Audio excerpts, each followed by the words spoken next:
भोर का समय था। आसमान में हल्की हल्की लाली फैल रही थी।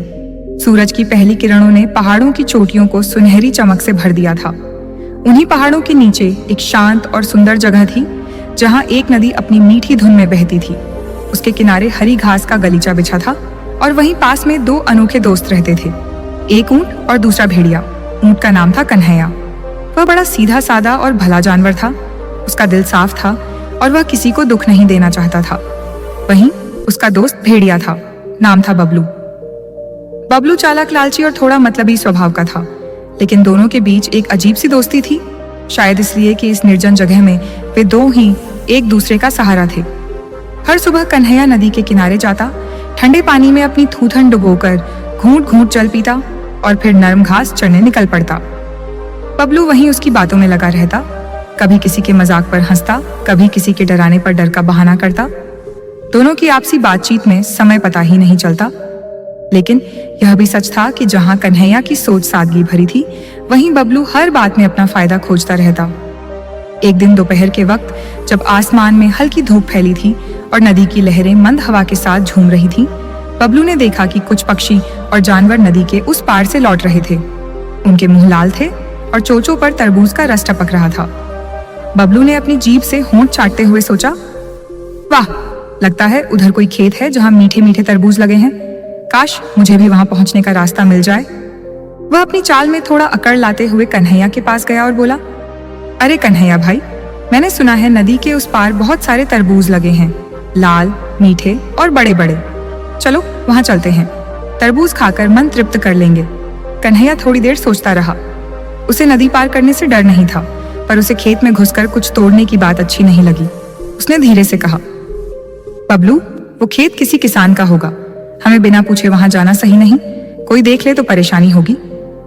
बबलू ने झूठी बातों की मिठास से कहा, अरे भाई, किसान को क्या फर्क पड़ेगा, वैसे भी वहां बहुत तरबूज हैं, कुछ हम भी खा लें तो जमीन सोनी नहीं हो जाएगी, और फिर इतनी दूर कौन आएगा, चलो ना, मजा आएगा। कन्हैया ने मन में सोचा, भेड़िया तो रोज यही करता है, पहले लालच दिलाता है, फिर मुसीबत में डालता है, लेकिन अगर साथ नहीं दूंगा तो अकेला रह जाएगा। उसकी दयालुता उस पर हावी हो गई। वह मुस्कुराया और बोला, ठीक है, चलो चलते हैं। बबलू अपनी चालाक मुस्कान को दबा ना सका। वह उछलकर बोला, शाबाश मेरे दोस्त, तुम्हारे जैसे साथी के साथ हर सफर आसान है। कन्हैया ने नदी में पैर रखा। पानी ठंडा था और धारा तेज। उसने अपनी लंबी गर्दन झुका ली ताकि बबलू को मुश्किल ना हो। ऊंट की पीठ पर बैठा भेड़िया अपने पंजों से कसकर पकड़ गया। धीरे धीरे वे नदी पार करने लगे। बीच में तेज लहरों ने उन्हें कुछ हिलाया, लेकिन कन्हैया के मजबूत कदमों ने दिशा संभाल ली। थोड़ी ही देर में वे नदी के पार पहुंच गए। सामने हरियाली से भरा मैदान था। मिट्टी से तरबूज की खुशबू आ रही थी। खेत में दर्जनों तरबूज चमक रहे थे, कुछ आधे खुले, कुछ पूरे गोल। बबलू की आंखों में लालच चमका। उसने बिना सोचे समझे खेत में छलांग लगाई और तरबूज पर टूट पड़ा। कन्हैया ने भी धीरे धीरे एक तरबूज तोड़ा। वह बड़े प्यार से खा रहा था। उसका बड़ा मुंह हर बाइट का मजा ले रहा था। दूसरी ओर बबलू का बस नहीं चल रहा था। वह एक साथ दो दो तरबूज फाड़कर खाने लगे। रस उसकी ठोड़ी पर से बहकर जमीन पर गिर रहा था। कुछ ही देर में उसका पेट फूल गया। अब जब वह तृप्त हो गया, उसकी नजर अपने दोस्त पर पड़ी। कन्हैया तो अभी आराम आराम से खा रहा था। बबलू के मन में ईर्ष्या भर गई। उसने सोचा, इसका पेट तो बहुत बड़ा है, जब तक ये खाएगा सारे तरबूज खत्म हो जाएंगे, फिर मेरे लिए क्या बचेगा। उसने मन में एक चाल चली। चुपके से कुछ तरबूज तोड़े और हवा में फेंकने लगा। फिर खुशी में झूमने, नाचने और चिल्लाने लगा। वाह, क्या मजा आ गया, इतने मीठे तरबूज कभी नहीं खाए। कन्हैया ने देखा कि बबलू का यह बर्ताव खतरनाक हो सकता है। उसने कहा, बबलू धीरे बोलो, कहीं किसान सुन ना ले। बबलू हंस पड़ा। मित्र, हमें खाना खाने के बाद ऐसे नाचने और चिल्लाने की आदत है। अगर मैं ऐसा न करूं तो पेट में दर्द हो जाता है। इतने में खेत के पास की झोंपड़ी का दरवाजा खुला। किसान लाठी लेकर बाहर आया। उसने देखा कि एक ऊंट और भेड़िया उसके खेत में तरबूज तोड़ रहे हैं। उसका गुस्सा सातवें आसमान पर चढ़ गया। अरे बदमाशों, वह चिल्लाया और दौड़ पड़ा। बबलू तो चालाक था। वह फुर्ती से भागा और नदी की ओर भाग गया, पर कन्हैया का बड़ा कद उसे धोखा दे गया। किसान पहुंचा और लाठी बरसाने लगा। बेचारा कन्हैया दर्द से कराह उठता, लेकिन भाग नहीं सका। किसान ने तब तक मारा जब तक कि उसे लगा कि ऊंट सबक सीख गया। आखिरकार पिटा हुआ कन्हैया लंगड़ाते हुए नदी की तरफ बढ़ा। उसके शरीर पर नीले निशान थे और वह मुश्किल से चल पा रहा था। उधर बबलू नदी किनारे बैठा आराम कर रहा था, जैसे कुछ हुआ ही ना हो। उसने मुस्कुराते हुए कहा, क्यों कन्हैया, बहुत मस्ती की ना तुमने? चलो अब वापस नदी पार करें। कन्हैया ने उसे गहरी नजरों से देखा। वह जान गया था कि सारी मुसीबत इस भेड़िए की बेवकूफी से आई थी।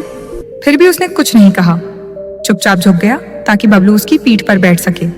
जब दोनों नदी पार करने लगे, पानी बीच तक गहराता गया। धारा तेज थी। तभी कन्हैया ने अचानक अपना कदम रोक लिया और धीरे धीरे बैठने लगा। बबलू डर गया। अरे भैया, ये क्या कर रहे हो? डूबेंगे हम? कन्हैया ने शांत स्वर में कहा। मुझे खाना खाने के बाद पानी में बैठने की आदत है। और उसने ऐसा कहा ही नहीं, बल्कि सच में बैठ गया। पानी उसके कंधों तक आ गया और बबलू की पकड़ छूट गई। वह पानी में हाथ पैर मारने लगा। किसी तरह तैरकर किनारे तक पहुंचा, पूरी तरह भीगा हुआ और घबराया हुआ। ऊंट ने नदी पार की और धीरे धीरे अपने इलाके की ओर बढ़ गया। उसके चेहरे पर दर्द की जगह एक शांति थी, क्योंकि उसने न बदला लिया था, न बदले की भावना से काम किया था।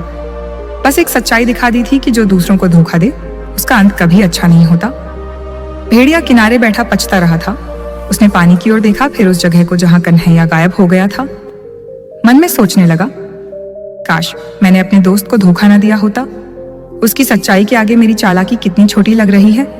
उसने मुझे सजा नहीं दी, बस मेरा चेहरा दिखा दिया, वो असली चेहरा जिसे मैं खुद देखने से डरता था। उस दिन के बाद बबलू ने कन्हैया को फिर कभी नहीं देखा। पहाड़ों के आसपास की हवा अब भी वैसी ही थी, नदी अब भी बहती थी, पर दो दोस्तों की कहानी उस हवा में घुल गई। कभी कभी कोई राहगीर उस किनारे से गुजरता तो उसे ऐसा लगता जैसे कोई धीमी आवाज फुसफुसा रही हो। सच्चे दिल वाले को कोई नहीं हरा सकता और चालाकी से कोई रिश्ता नहीं टिकता।